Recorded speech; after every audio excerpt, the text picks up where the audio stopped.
Hello, Joan Mantini, editor, Beginner Sewing Magazine. Welcome to my sewing room. There were two things that I noticed in 2020 trending in my life. The sale of wine increased for sure in our household, as well as the amount of time that I was spending in my sewing room. So I stumbled upon a tutorial on a wine carrier, and I thought this was the perfect one to simplify, to show how easy it is to take a pattern. It looked very complicated, take it down to a beginner level, and show everybody how that's done. So with this tutorial, a couple things to note before we get into it. The first is the type of fabric that I chose was a duck canvas. This is a thicker fabric that can support the weight of the wine bottles that you'll be carrying around in this bag. The second is the inside. I used a different fabric for the dividers. I just chose a linen. This fabric doesn't matter as much. It can be thinner because no weight is being put on it. It's just the dividing section of this bag. And then this here is what is called webbing, is what we use for the handles. You can use something else if you don't have this at home, but I do suggest if you're enjoying sewing bags, they're a great beginner project to have some of this on hand. This is just called webbing. You can type in webbing by the yard to buy it online, or you can go to the store and it's usually where you can purchase it by the yard or by the roll. So grab some of that. So to get started for this tutorial, get your fabric situated. You're going to make a couple cuts. The first is going to be for the front and the back of the bag.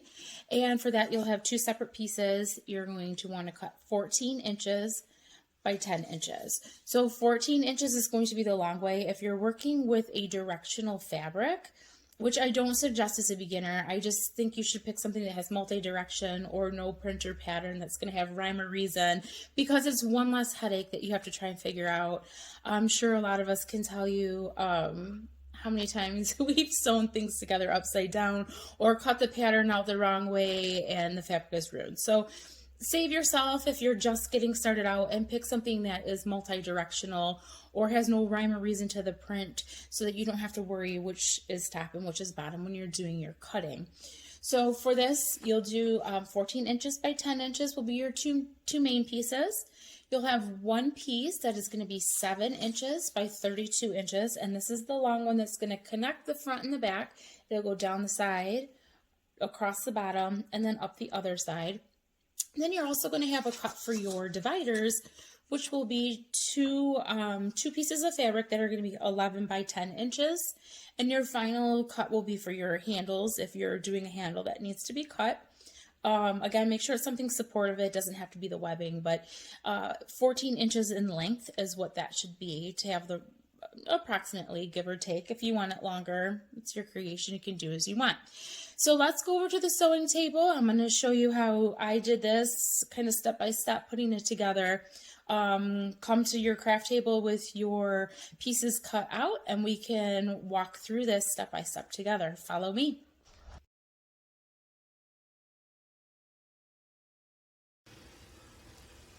Over at my machine now, I want to show you how I'm lining up the hem. Again, I'm not really measuring. As you can see, I just have it folded over so that it is lined up with this so I can keep it straight. I have it clipped just for this, but typically I wouldn't even clip it. I would just kind of fold it along as I go. We're working on hemming the top and the bottom of the inner linings, the dividers for this wine carrier. So the top, I'm going to do a decorative stitch, and the bottom for this, I'm going to hem that as well, but I'm just going to do a regular stitch because you won't see it. But this top one you will, so I'll put something a little bit fancier just for fun because I have them. So I'll add those and then I'll show you how we put them together. So you can see on my sewing table now I have the two inside layers. Up top I did just this little wave.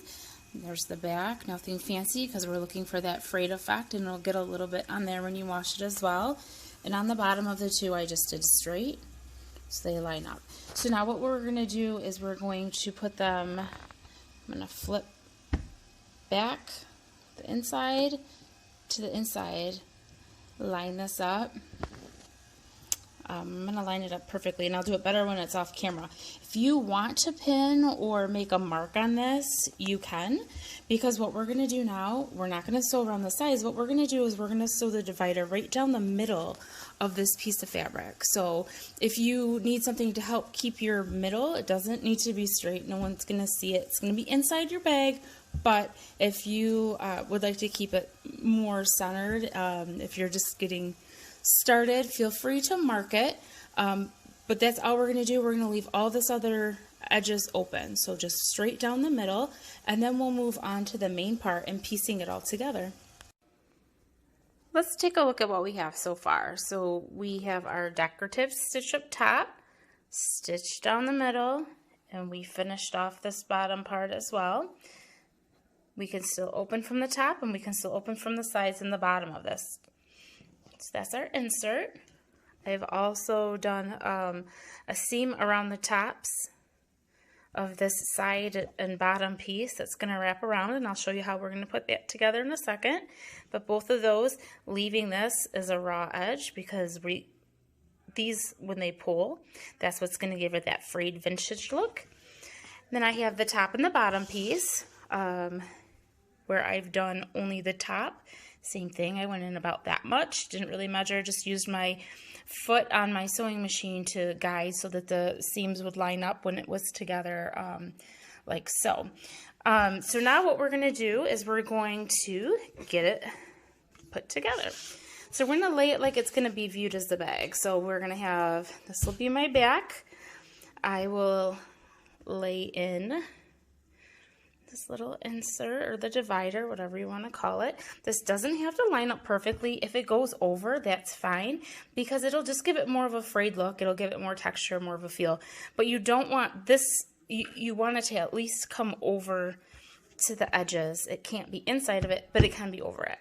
So we'll line that piece up. Now what we're going to do is we're going to flip this first layer in, because we're only sewing the other side. If you want to clip it so that to make sure that it stays out of your way and doesn't come folded out, that's fine. Then you know that it's not going to get tucked in where it's not supposed to be. Now what we're going to do, oh, not that part yet. What we're going to do here is start sewing along, and I'll clip it together for once I have both of my hands. We're going to line this one up, and we're going to go in about an inch seam all the way around. When you get to the bottom, you'll notice it's going to have a little curve. It's okay if it gets a little funky down there, because it's going to have a lot of forgiveness once we have that frayed edge. You're not going to see your stitch or mistakes that a straight stitch or a regular hem might have. So we're going to take this and clip so that this side is up, and I'm going to pin it, or I'm going to clip it all the way around and take it to my sewing machine. But let me show you what it looks like all clipped up so you know what it should kind of look like when you get it over to your sewing machine. This is how I have it pinned up. I have my layers over.